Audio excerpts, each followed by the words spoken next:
Salam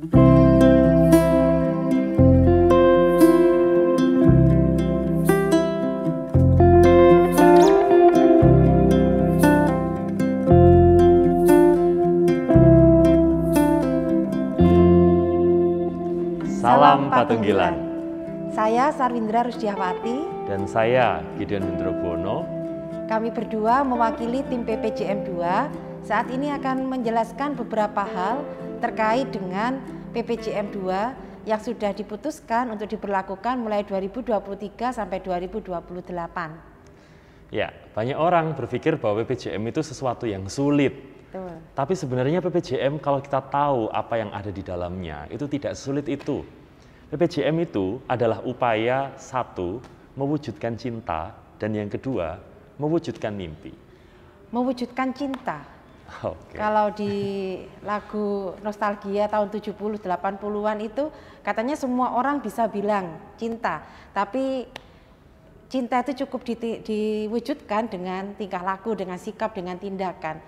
Sama seperti ketika saya menyatakan cinta kepada suami saya, tapi sikap saya, tindakan saya, tingkah laku saya tidak menunjukkan itu. Mungkin ketika saya mengatakan, aku mencintaimu mas, suami saya akan mengatakan pret gitu. Begitu juga Bapak Ibu Saudara, ketika kita mengatakan kita mencintai Tuhan, kita mencintai gereja, tetapi kemudian dari sikap kita, tindakan kita, tingkah laku kita, kita tidak bisa mewujudkan cinta itu, ya bisa saja Tuhan, bisa saja gereja kemudian mengatakan pret gitu. Jadi cara kita mewujudkan cinta itu adalah dengan apa yang kita lakukan. Betul. Karena itu kita bikin program-program yang berbagai macam gitu ya. Iya, tapi selain mewujudkan cinta, juga mewujudkan mimpi. Ibu Bapak, saya pengen bercerita sesuatu hal yang sangat remeh-temeh, sepele saja ya. Ini masalah diet. Iya. Jadi akhir tahun kemarin saya menemukan hasil tes kesehatan saya itu sangat buruk. Mulai dari asam urat, kolesterol, dan yang lain-lain semuanya buruk. Yang kedua, ketika saya kemudian melihat ke cermin, saya seperti tidak melihat diri saya lagi.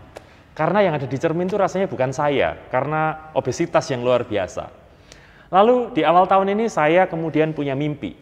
Saya harus turun 20 kilo supaya saya sehat, dan supaya saya bisa mengenali diri saya kembali. 20 kilo. Saya akhirnya mulai mewujudkan mimpi itu. Saya nggak mungkin bisa berubah 20 kilo, turun sekaligus gitu artinya ya. Akhirnya saya berusaha dengan yang pertama, saya berolahraga. Sekarang saya berolahraga secara rutin bersama dengan Bu Sarwindra setiap sore. Lalu kemudian saya mulai makan makanan sehat, dan saya juga kemudian mulai menjaga seberapa besar kalori yang saya makan setiap hari. Dan akhirnya dalam 25 hari, saya turun sampai 8 kilo. Wow. Tapi ini bukan masalah itu. Tapi ketika kita punya sesuatu yang ingin kita capai, sesuatu yang ingin kita tuju, maka kita nggak akan cuma ngomong saya pengen jadi presiden, saya pengen jadi pilot, tapi tidak melakukan apapun. Ketika kita mengatakan saya ingin gereja ini menjadi gereja yang gereja yang kemudian mungkin bisa mandiri, gereja yang menjadi berkat, anak-anaknya lalu kemudian aktif, pemudanya mencintai gereja, multimedianya bagus. Ketika kita kemudian akhirnya cuma mengatakan itu saja tanpa upaya kemudian untuk mewujudkan itu, maka ya tidak akan tercapai. Saya tahu bahwa 8 kilo itu bukan 20 kilo. Tapi ketika saya sampai 8 kilo, saya kemudian tahu, oh untuk sampai 20 kilo, maka hal-hal ini yang kemudian saya lakukan.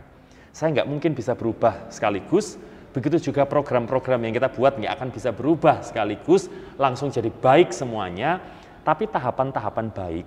Itu lalu kemudian kita buat.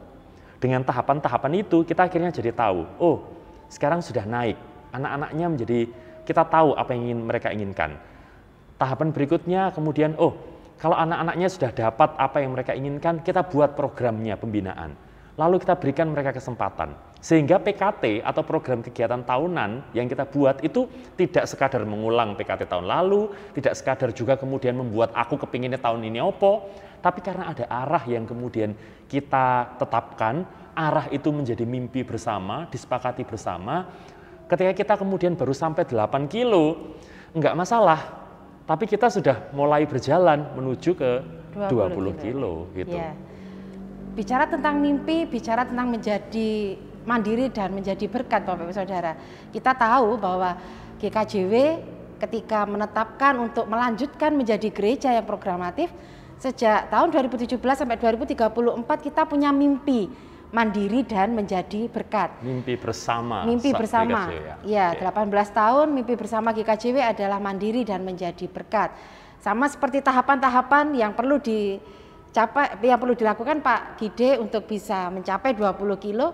Begitu juga dengan mandiri dan menjadi berkat, ada tahapan-tahapan yang sudah dan yang sedang dan akan kita lakukan untuk bisa mencapai mimpi kita, mewujudkan mimpi kita menjadi mandiri dan menjadi berkat.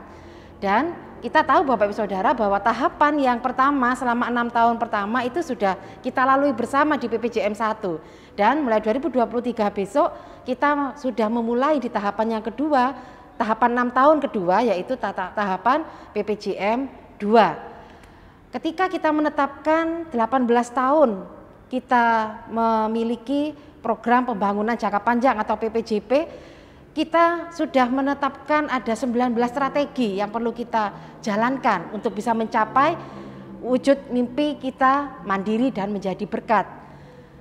Kemudian ketika tahapan yang pertama selama 6 tahun pertama di PPJM 1 dilakukan 19 strategi ini tadi, kemudian dilakukan lagi setiap tahunnya di dalam PKT, kita kemudian menyadari di jemaat, di jemaat, di daerah, bahkan di Majelis Agung sendiri sebenarnya juga merasa itu berat sekali ya 19 strategi. Nah, kemudian ketika kita menyadari itu, ini nggak bisa dilanjutkan ini. Kalau kita dengan cara seperti dengan itu, cara yang sama, dietnya nggak bisa pakai cara gitu lagi. Betul. Kalau misalnya 20 kilo, 25 hari baru 8 kilo, berarti itu mungkin terlalu lamban ya. Itu cepat sekali. Ya, terlalu itu sudah cepat, berarti ada hal yang perlu diperbaiki. Tapi kalau ternyata 25 hari masih turun 1 kilo, itu atau berarti tidak turun malah naik gitu. Soalnya. Itu berarti kita perlu diperbaiki. Betul. Kemudian ketika kita menyadari di 6 tahun tahap pertama di PPJM 1 kita menyadari 19 Ranger ternyata terlalu berat. Akhirnya kita menyederhanakan Bapak Ibu Saudara-saudara, menyederhanakan dari 19 strategi itu kemudian menjadi 8 strategi. Bukan dipotong ya, yang 11 dibuang gitu, enggak. Tetapi disederhanakan, kita ambil sari-sarinya, kita ambil intinya dari 19 itu, dan kemudian kita menetapkan di PPJM kedua ini kita menetapkan dari 19 strategi itu menjadi 8 strategi. 8. Kita bisa menyebutnya seketemi. Seketemi. Seketemi. Seketemi. Diingat-ingat Bapak Saudara. 8 ya. Seketemi. 8. S yang pertama, spiritual. Iya, jadi kita itu punya mimpi bahwa kita sadar bahwa masalah teologi, masalah spiritual itu adalah masalah yang menjadi core core bisnis kalau kita ngomongnya di gereja. Dan seharusnya itu kemudian menjadi hal yang pertama kita upayakan. Jika memang kita sekarang menemukan kita lambat di situ, atau mungkin ternyata malah justru teologi dan spiritualitasnya warga dan bahkan mungkin pendeta tidak berkembang, maka ini saatnya untuk menyeriusi itu lagi. Seketemi, spiritualitas, ekologi. Kita sedang menghadapi masalah bersama. Dunia kita ini tidak pernah bertambah luas, sedangkan jumlah penduduk semakin banyak. Setiap 12 tahun bertambah 1 miliar orang. Artinya bahwa akan semakin banyak orang yang kemudian membutuhkan lahan, semakin banyak orang membutuhkan pekerjaan, semakin banyak orang membutuhkan makan. Jika dunia ini tidak kita jaga bersama-sama, habis semuanya, dan semakin bertambah orang, semakin bertambah masalah. Maka gereja ini perlu menjadi gereja yang berupaya untuk kemudian mengusahakan keberlanjutan ekologi tersebut. Seketemi, spiritualitas, ekologi, keadilan daya. Kota dan desa seringkali hari ini memang tidak terlalu terpisah jauh, tapi kalau masalah daya kadang-kadang sangat mudah menemukan di suatu jemaat tertentu itu kemudian daya untuk melakukan segala hal. Untuk media ada, untuk keuangan ada, tapi bahkan di jemaat lain yang mengoperasikan komputer pun itu loh nggak ada. Maka ada upaya kemudian supaya mengurangi kesenjangan ini, supaya yang di kota dan di desa kemudian semakin bisa adil, bisa seimbang. Itu salah satu mimpi yang lain. Oke, seketemi, spiritualitas, ekologi, keadilan daya, dan kemudian ekonomi. Ya, bicara teologi tidak berbicara masalah makan, tidak berbicara masalah penghidupan, maka teologinya bisa menjadi teologi yang eskapis, sekadar lari dari kenyataan untuk kemudian menutup diri dari masalah sehari-hari. Gereja kita adalah gereja yang kontekstual, karena itu harapannya adalah masalah kontekstual warga termasuk masalah ekonomi itu juga bisa menjadi perhatian bagi gereja. Saya ketemu spiritualitas, ekologi, keadilan daya, ekonomi, T-nya, tata kelola. Itu harus diulangi terus-menerus gitu iya. ya, Bu ya? Oh, supaya semakin hafal ya, saya ketemu spiritualitas, ekologi, keadilan daya, ekonomi, sekarang tata kelola. Oke, masalah tata kelola kita tahu bahwa kita ini seringkali punya banyak program, upaya pemberdayaan ekonomi warga, kita juga merasa ternyata kadang-kadang hasilnya tidak terlalu baik dan kita tahu ternyata itu adalah masalah manajemen atau tata kelola. Sekolah kita dulu pernah berjaya dan sekarang ini mulai bangkit lagi sesudah terpuruk. Rumah sakit kita juga mengalami hal yang sama, bahkan secara lembaga keorganisasian GKJW itu pun kita juga merasakan hal itu. Maka di PPJM 2 kita berupaya untuk memperbaiki ini dengan sungguh-sungguh supaya yang namanya bertumbuh itu kan bukan mungseret ya, tapi bertumbuh itu kan kalau bisa semakin meluas menjadi berkat dan semakin kokoh dalam menjadi mandiri tadi. Saya ketemu. Apalagi Bapak Saudara, saya ketemu spiritualitas, ekologi, keadilan daya, ekonomi, tata kelola, berikutnya ekumene. Kita tidak bisa melakukan semuanya sendiri, kita hidup di rumah yang sama, di bumi yang sama, maka jangan pernah melihat yang lain, entah itu umat beragama lain atau gereja yang lain, bahkan yang sangat berbeda dengan kita sekalipun, termasuk luar negeri, pemerintah, sekadar sebagai lawan, tapi mari kita bersama-sama meneranginya dengan terang Kristus dan menjadikan ini adalah perjalanan kolaboratif, sinergis, maju bersama-sama. Jika memang ada yang bertentangan dengan kehendak Tuhan, ya ini tugas kita kemudian untuk menyinarkan terang iman itu. Ya. Apa Bapak Ibu, saya ketemi, berarti M. M-nya media dan iptek. Ya, COVID mengingatkan kita bahwa nyatanya, ya kita tidak bisa lepas dari media, dan hari ini media menjadi wajah depan gereja. Maka upaya kemudian untuk merangkul teknologi dan ilmu pengetahuan serta media menjadi kebutuhan yang tidak terhindarkan dan harusnya kita pun juga mulai serius memikirkan masalah ini sungguh-sungguh di Gereja Kristen Jaya Wetan. Ya. Langsung Ibu. I. Gak sabaran Pak Gide. Biar apa saya ketemu ya Bapak Ibu Saudara. I-nya adalah intergenerasi. Iya, selama ini kita berpikir bahwa yang namanya program pemuda hanya untuk pemuda, anak hanya untuk anak, kita ngomongkan yang lansia hanya untuk lansia, ibu-ibu hanya untuk ibu-ibu. Nyatanya berbicara tentang perempuan nggak bisa kalau tidak berbicara tentang pria juga. Iya, berbicara tentang ibu tidak akan berbicara tidak akan bisa ngomong kalau terkait tentang anak. Kita nggak akan ngomongkan unggah-ungguh kalau kita tidak memperjumpakan anak dengan orang tua, pemuda dengan orang tua. Maka ada upaya kemudian di era PPJM 2 ini kemudian untuk mendekatkan yang selama ini justru terpisah-pisah oleh kategori-kategori ini. Jangan sampai gereja lalu kemudian semakin membuat tembok, tapi ketika kita berprogram, mari berprogram bersama-sama supaya kalau tumbuhnya juga tumbuh bersama. Jadi 8 ini kemudian menjadi tidak sulit. Mungkin karena dulu 19 maka jemaat-jemaat MD itu juga akan membuat PPJM-nya juga awang-awang dia wangel itu artinya. 19 strategi. Mungkin tapi sekarang sudah ingat ini. Ya Bapak Ibu Saudara, lebih sederhana saya ketemi. Itu adalah strategi kita selama untuk PPJM kedua. Kalau ini kita monitor, kita evaluasi sudah baik, itu juga yang akan kita lakukan nanti di PPJM 3. Saya ketemi. Oke. Terus bagaimana jemaat-jemaat ini menyusun PPJM untuk jemaatnya masing-masing? Karena kan bukan hanya Majelis Agung yang punya PPJM, harapannya kan mendarat sampai ke jemaat dan juga di daerah. Ya, tentu Bapak Ibu Saudara, ketika Majelis Agung sudah membuat PPJM 2, itu artinya di jemaat dan di daerah juga perlu membuat PPJM 2. Untuk membuat PPJM 2 di jemaat, maka yang pertama yang perlu dilakukan oleh jemaat adalah menyusun tim. Tentu ya, bagaimana mau membuat kalau tidak ada timnya. Nah, untuk tim PPJM 2 ini Bapak Ibu Saudara, yang tentu harus ada itu adalah unsur dari PHMJ, kemudian unsur dari Komperlitbang J, unsur dari KPPLJ, dan yang terpenting juga adalah harus ada unsur warga. Warga yang dimasukkan di sini adalah warga yang mempunyai kompetensi, yang mempunyai kemampuan untuk bisa membuat PPJM di jemaat selama 6 tahun di PPJM 2. Yang kira-kira punya mimpi dan gambaran tentang mau jadi apa jemaat ini 6 tahun ke depan. Betul, ya. Kemudian setelah tim terbentuk Bapak Ibu Saudara, silakan tim ini kemudian menyusun jadwal untuk penyusunan PPJM 2 di jemaat. Dan yang pasti ketika sudah sama-sama menyusun jadwal juga harus ada komitmen dari setiap anggota tim untuk bisa melakukan jadwal yang sudah disusun itu. Jadi setelah menyusun tim, kemudian yang kedua adalah membuat jadwal dan membuat komitmen bersama untuk bersama-sama menyusun PPJM 2.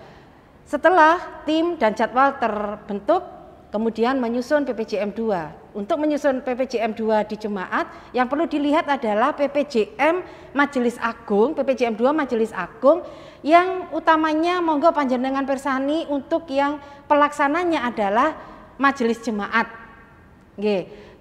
Itu untuk menjadi pedoman kita melakukan program bersama-sama. Satu tubuh GKJW, ya itu bersama-sama semuanya seluruh GKJW. Namun bukan hanya yang ada di PPJM 2 Majelis Agung, yang perlu diperhatikan juga adalah bagaimana konteks jemaat. Karena ketika kita melihat konteks jemaat itu artinya kita bisa melihat apa yang menjadi kebutuhan dari jemaat, apa yang menjadi daya di jemaat yang perlu dikembangkan, apa yang menjadi mimpi di jemaat yang perlu untuk diwujudkan selama 6 tahun di PPJM 2 ini. Karena Bapak Ibu dan Saudara, kita tahu bahwa setiap jemaat itu memiliki kekasannya masing-masing. Sekalipun sama-sama jemaat agraris, pasti memiliki kekasan masing-masing. Apalagi jemaat agraris dengan jemaat yang di perkotaan itu pasti memiliki kekasan yang perlu ditunjukkan melalui PPJM 2 jemaat. Jadi kalau itu tadi berarti bisa dikatakan bahwa PPJM 2 yang ada di jemaat itu seperti orang yang melangkah dengan 2 kaki, Bu itu ya. Betul. Jadi satu kakinya itu adalah lihat PPJM-nya Majelis Agung yang pelaksananya jemaat, karena itu adalah gerak langkah bersama kita GKJW. Tapi kaki yang satunya juga jangan lupa itu konteks lokal yang juga perlu diangkat sesuai dengan mimpi lokal kita mau jadiin jemaat ini gimana, sesuai dengan kehendak Tuhan 6 tahun ke depan itu gitu ya. Betul. Oke. Ketika sudah melihat PPJM-nya jemaat dan kemudian PPJM-nya Majelis Agung dan kemudian melihat apa yang kekasan dari jemaat itu yang perlu dikembangkan, yang perlu diwujudkan selama 6 tahun, kemudian PPJM 2 jemaat itu bisa disahkan di dalam persidangan majelis jemaat. Dan ketika sudah disahkan Bapak Ibu dan Saudara, PPJM 2 jemaat itu yang kemudian menjadi bahan untuk daerah menyusun PPJM 2 daerah. Jadi PPJM 2 daerah disusun dari PPJM jemaat-jemaat yang ada di daerah tersebut, juga dari PPJM-nya Majelis Agung dengan pelaksana adalah majelis daerah. Oke, jadi untuk memperjelas penjelasan kita ini tadi yang mungkin agak teknis, kita nanti akan menyertakan video cara membaca dan cara membuat PPJM jemaat itu secara teknis begitu ya, artinya jadi mungkin nanti untuk tim jika kepingin tahu itunya nanti bisa melihat yang bagian berikut ini. Oke, terus supaya PPJM memang benar-benar bisa terwujud Ibu Bapak Saudara, paling tidak ada 3 hal yang harus kita lakukan sungguh-sungguh dalam upaya mengawal PPJM ini. Yang pertama adalah komitmen para pelaksananya, entah itu BPMJ, BPMD, BPMA, tetapi lebih lagi adalah komitmen para pemegang penentu kebijakan yang di sana misalnya BHMJ, BHMD, BHMA. Jadi jangan sampai PPJM ini lalu kemudian dibuat tapi kita nggak komit sama apa yang sudah kita buat. Lah buat apa bikin sulit-sulit? Buat apa buat tim rapat dan yang lain-lain kalau akhirnya tidak dilaksanakan? Saya ingat perkataannya Bu Sarwindra, sebaik-baiknya PPJM itu adalah PPJM yang dilaksanakan. Betul. Karena itu Bapak dan Saudara, kalau tadi Pak Gide ngendikan ada 3 hal, selain komitmen, kemudian yang kedua adalah konsisten. Perlu ada konsistensi di dalam majelis agung, di majelis daerah, di majelis jemaat Bapak Ibu Saudara. Memang ada beberapa peristiwa, ada beberapa hal yang terjadi selama 6 tahun ini, seperti PPJM 1 yang kemarin kan menjelang tahun yang keempat kita diperhadapkan dengan COVID-19. Nah, seperti itu kan memang perlu ditanggapi. Tapi ini kemudian tidak mengharuskan kita mengabaikan konsistensi itu tadi, mengabaikan bahwa mimpi kita tetap adalah mandiri dan menjadi berkat. Jadi ketika ada sesuatu hal yang baru yang kemudian perlu kita tanggapi, jangan lupa untuk terus menjaga konsisten kita. Ya. Dan sebenarnya PPJM ini punya sistem yang seperti itu, karena walaupun nanti ganti pendeta, programnya nggak akan nurut pendeta nih ya opo gitu artinya, kan memang program itu dibuat bareng-bareng oleh jemaat itu gitu artinya, yang kemudian dilakukan itu ganti majelis, misalnya ganti dauran pun mimpi PPJM-nya kan tetap sama gitu, konsisten. Dan yang ketiga yang juga ini akhirnya kemudian menjadi sangat penting itu adalah mau tidak mau kita berbicara ini program kita bersama. PPJM jemaat harus mendarat sampai dengan ke jemaat supaya menjadi mimpi seluruh jemaat. PPJM Majelis Agung harus mendarat kepada seluruh pihak yang ada di GKJW supaya itu menjadi mimpi bersama. Karena kunci yang ketiga supaya PPJM ini berhasil adalah keikutsertaan warga. Betul. Dan supaya warga bisa benar-benar ikut serta, mari itu bukan hanya jadi mimpinya elit gereja gitu kalau saya bilang, tapi itu adalah mimpi seluruh warga gereja, dan mimpi itu kita turunkan, kita tunjukkan mengapa kita membutuhkan itu sehingga berjalannya ini enak karena semuanya melok melaku bareng-bareng. Oke, mungkin itu setelah ini kita akan menjelaskan secara teknis untuk Bu Sarmindra. pembacaan buku PPJM 2 nggih Bapak Ibu dan Saudara. Nggih, kami cukupkan apa yang menjadi penjelasan kami pada saat ini. Sekali lagi Bapak Ibu dan Saudara, diingat nggih, sebaik-baiknya PPJM adalah PPJM yang bisa dilaksanakan. Oke, itu. Jadi kalau bisa bikin bagus tapi yang bisa dilaksanakan. Betul. Gitu artinya. Kalau memang enggak bisa bikin yang bagus banget, yang paling penting adalah membuat sesuatu yang kita yakin bisa dilaksanakan. Oke, saya Gideon Hendro Buwono. Saya Sarmindra Rusdiawati. Salam Patunggilan. Pada bagian yang kedua ini, kami akan menjelaskan bagaimanakah proses menerjemahkan buku PPJM 2 Majelis Agung menjadi PPJM 2 Jemaat. Kalau kita lihat dalam buku PPJM 2 ini, terdapat 4 bab dan terdapat 2 lampiran. Bab pertama adalah PPJP dan PPJM 2 GKJW. Bagian ini berisikan tentang apa itu PPJP, lalu bagaimanakah proses perubahan dari PPJM 1 menjadi PPJM 2, karena memang kita menemukan ada konteks-konteks yang sedikit banyak berubah dalam 6 tahun pelayanan kita ini. Termasuk upaya meringkaskan hal-hal yang dianggap sulit dalam PPJM 1, misalnya 19 renstra yang terlalu besar, kemudian menjadi 8. Pada bagian yang kedua, bab 2, kami menyajikan program-program dalam setiap bidang pelayanan, mulai dari bidang teologi dan seterusnya. Di sana kami menunjukkan program-program utamanya dengan tabel yang kami ubah sedemikian rupa sehingga lebih mudah terbaca daripada tabel dalam PPJM 1 dulu. Ini juga upaya kami menangkap masukan-masukan dari berbagai jemaat dan daerah terkait kesulitan yang dialami dalam upaya menerjemahkan PPJM 1. Harapannya di PPJM 2 ini menjadi sedikit banyak lebih mudah. Di bagian yang ketiga, ini juga berisi tentang tabel, tetapi tabel monitoring dan evaluasi yang berasal dari indikator ketercapaian program. Jadi antara tabel di bab 2 dan bab 3 ini tidak terpisah untuk lebih mudah terbaca dengan menggunakan warna dan nomor program yang bisa dilihat antara bab 2 dan bab 3. Mengapa ini dipisahkan? Karena kami tidak mungkin menyajikan buku dalam tabel yang cukup panjang. Karena itu kami upayakan untuk membaginya tetap dengan bisa dibaca bersama-sama jika kedua tabel itu saling diletakkan bersisihan antara bab 2 dan bab 3. Di bagian 4 ini adalah cara menyusun PPJM jemaat dan PPJM daerah yang kedua. Pada lampiran yang pertama, ini adalah program dalam setiap sasaran agregatif.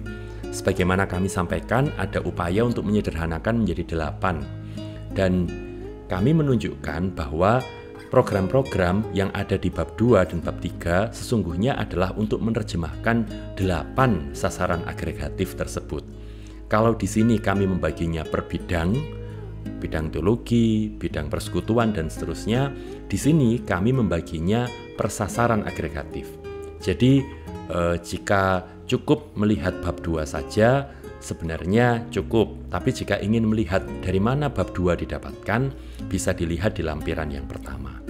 Dan di lampiran kedua berisi karena PPJM 2 itu bukan hanya terkait upaya memasukkan PPJM Majelis Agung, tetapi juga dengan mengangkat konteks lokal jemaat. Di sini kami memberikan contoh analisis SWOT dan analisis SOAR sederhana, termasuk apa perbedaannya, apa kelebihannya, dan apa kekurangannya dari SWOT dan SOAR, untuk kemudian membuat PPJM jemaat berasal dari konteks yang dihadapi oleh jemaat tersebut. Kita masuk ke bagian bab 2 secara khusus, karena itu nanti berguna bagi penyusunan PPJM jemaat dari PPJM 2 Majelis Agung.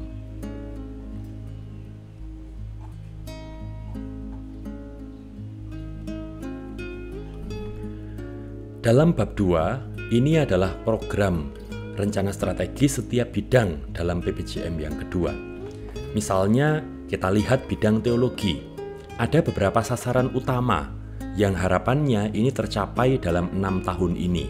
Tersedianya buku-buku teologi, terwujudnya perluasan buku teologi melalui PTWG di lingkup jemaat. Jadi harapannya nanti jemaat bisa melakukan PTWG dari buku-buku tersebut.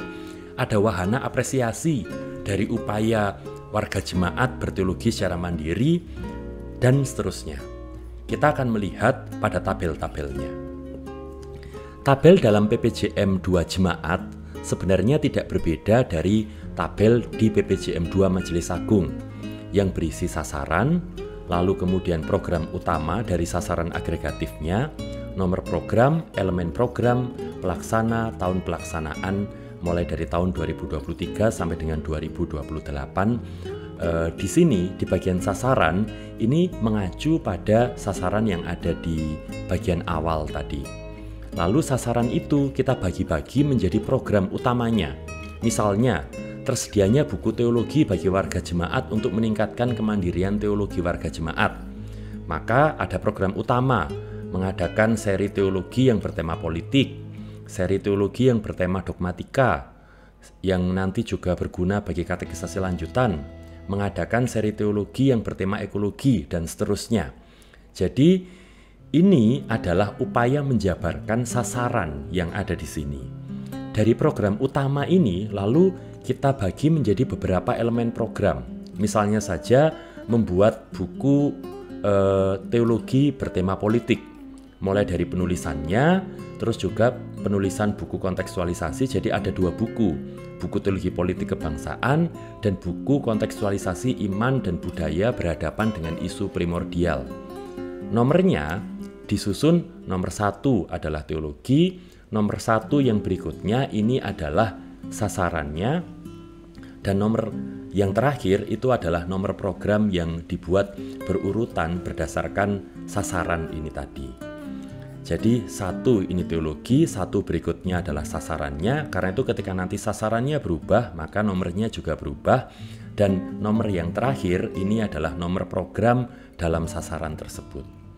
Pelaksanaannya, misalnya tahun 23, maka nanti ketika membuat PKT tahun 2023, maka yang kita lihat di sini selama tahun 2023 ini adalah yang nanti masuk ke PKT dari masing-masing pelaksana, entah itu badan pembantu majelis jemaat atau badan pembantu majelis daerah atau majelis agung ketika nanti berhubungan dengan majelis agung. Di sini kita kemudian akhirnya membuat PKT bukan sekadar mereng-reng apa yang dibutuhkan tahun itu, tapi kita sudah merancangkan PKT dalam 6 tahun. Maka dalam 6 tahun ini apa yang akan kita capai itu sebenarnya punya sasaran yang jelas. Sasaran yang memang sejak awal kita tetapkan, inilah yang disebut dengan mimpinya jemaat tersebut dalam waktu 6 tahun ke depan. Maka nanti PKT tahun 2024 kita langsung bisa melihat ke sana. Maka perlu bijaksana supaya jangan sampai ada program yang menumpuk di 1 tahun, karena nanti kita akan keberatan baik itu terkait daya, dana maupun waktu pelaksanaannya. Di sini, di bagian pelaksana, ini kan MA IPTH Balewiyoto. Maka program-program yang di sini tidak perlu masuk ke PPJM Jemaat. Tapi jika kita lihat yang ada di sini misalnya, perluasan penggunaan buku-buku dalam PTWG, maka perlu ada PTWG Jemaat, pelaksananya adalah Majelis Jemaat KPTJ. Maka bagian ini perlu masuk dalam PPJM 2 Jemaat di bidang teologi. Untuk yang pelaksananya Majelis Agung tidak perlu dimasukkan dalam PPJM Jemaat, tapi yang untuk pelaksananya adalah Jemaat, maka ini perlu masuk menjadi PPJM 2 Jemaat. Jadi nanti harapannya di tahun 2023 di jemaat-jemaat itu ada PTWG tentang teologi politik. Di tahun 2024 ada PTWG tentang dogmatika. Di tahun 2024 ada PTWG Jemaat tentang ekoteologi. Di tahun 2025 ada PTWG Jemaat tentang pembangunan jemaat. Di tahun 2025 tentang gereja dan perubahan konteks kependudukan. Dan di tahun yang terakhir itu nanti ada PTWG tentang teologi ekonomi. Harapannya nanti jemaat-jemaat juga bisa mem-PKT-kan itu sesuai dengan tahun-tahun pelaksanaannya. Jadi ini adalah cara mengambil PPJM 2 yang dari Majelis Agung dimasukkan ke dalam PPJM 2 Jemaat. Salah satu bagian. Berlaku juga untuk bagian-bagian atau bidang-bidang yang lain. Berikutnya kita masuk ke bagian monitoring, yaitu indikator ketercapaian. Seperti saya sampaikan di awal bahwa ada warna yang berbeda, yang warna ini sama dengan warna yang digunakan di bab 2 tadi. Misalnya tadi 1.1.1 warnanya abu-abu dan pelaksananya Majelis Agung, maka yang bagian ini tidak perlu kemudian diacu oleh jemaat. Tapi bagian yang ada di sini, ini harapannya kemudian diacu oleh jemaat. Maka kita tadi melihat pelaksananya Majelis Jemaat KPTJ. Harapannya adalah di tahun 2023 ada paling tidak minimal 60% jemaat mengadakan PTWG tentang politik. Dari program 1.2.1 yang adalah PTWG tadi, sasarannya kita letakkan di sini. Sehingga nanti bisa kita evaluasi apakah nanti 60% jemaat melakukan PTWG.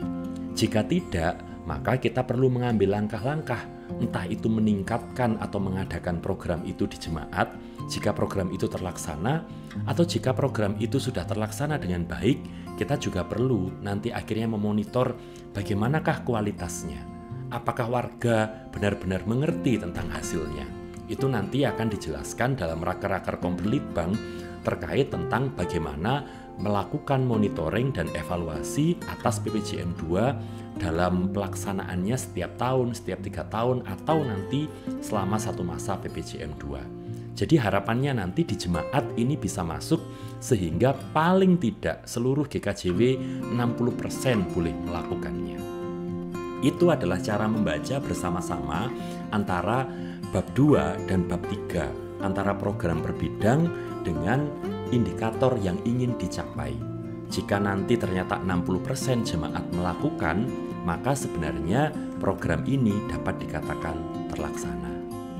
Bagian berikutnya adalah tentang bagaimana membuat analisis dari konteks lokal berjemaat. Jadi contoh analisisnya ada SWOT dan SOAR. SWOT itu adalah strength atau kekuatan jemaat, W itu weakness atau kelemahan jemaat, O itu opportunity atau peluang yang ada datang dari luar, T itu threat atau ancaman yang datang dari luar. Misalnya, kita ingin menumbuhkan semangat wirausaha pemuda. Kekuatannya adalah pemuda jemaat itu bersemangat. Kelemahannya banyak yang secara ekonomi kurang mampu. Peluangnya ada BLK yang terjangkau dan memberikan pelatihan secara gratis. Ancamannya ternyata lingkungan desa itu kurang baik karena misalnya pemuda desa itu suka mabuk-mabukan. Di sini kita gabungkan antara S dan O. Karena pemuda jemaat banyak dan bersemangat, lalu ada BLK, ya manfaatkan semangat pemuda untuk berlatih di BLK. banyak pemuda kurang mampu manfaatkan peluang gratis di PLK untuk mengatasi keterbatasan. Dan begitu seterusnya. Dari S dan O, maka manfaatkan semangat pemuda untuk berlatih di PLK. Contoh programnya adalah pelatihan pemuda di PLK. Kegiatannya yang nanti bisa masuk di elemen program, pendataan bakat dan minat pemuda. Pelatihan pemuda bekerja sama dengan PLK. Jadi, elemen program kita dapatkan bukan dari pengen membuat, tetapi karena kita menganalisis konteks jemaat sekaligus konteks di sekitar jemaat. Itu kalau menggunakan analisis SWOT. Ada juga analisis SOAR. Analisis SOAR disebut juga dengan pendekatan apresiatif. Jadi kalau SWOT itu adalah pendekatan problem solving atau menyelesaikan masalah, SOAR itu adalah upaya mengapresiasi yang ada. Karena itu kelemahan tidak terlalu dilihat, tetapi mimpinya apa. SOAR itu strength atau kekuatan jemaat, kekuatan internal. O opportunity, A itu aspiration atau harapan, dan R itu result atau hasil yang diharapkan.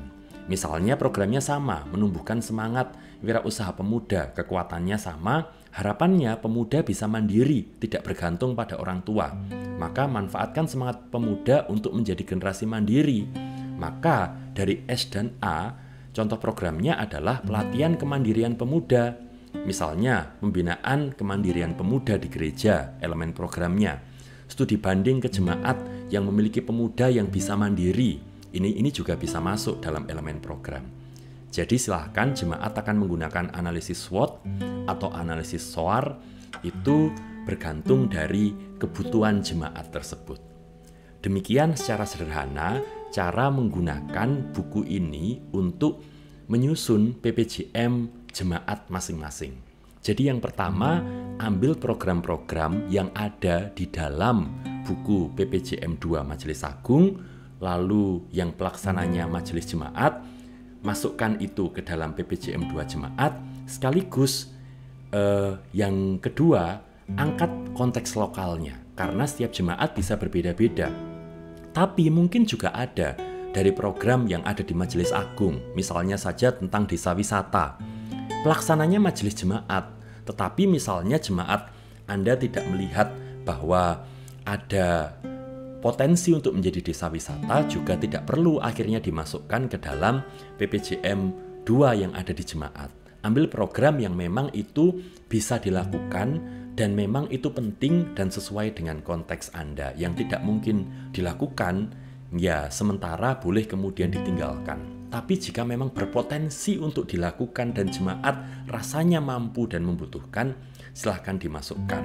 Bagian yang kedua, tambahkan program-program dari analisis konteks lokal jemaat. Terima kasih, demikian penjelasan singkat mengenai bagaimana upaya kita membaca buku PPJM 2 Majelis Agung untuk kebutuhan penyusunan PPJM 2 Jemaat. Tuhan memberkati, salam Patunggilan.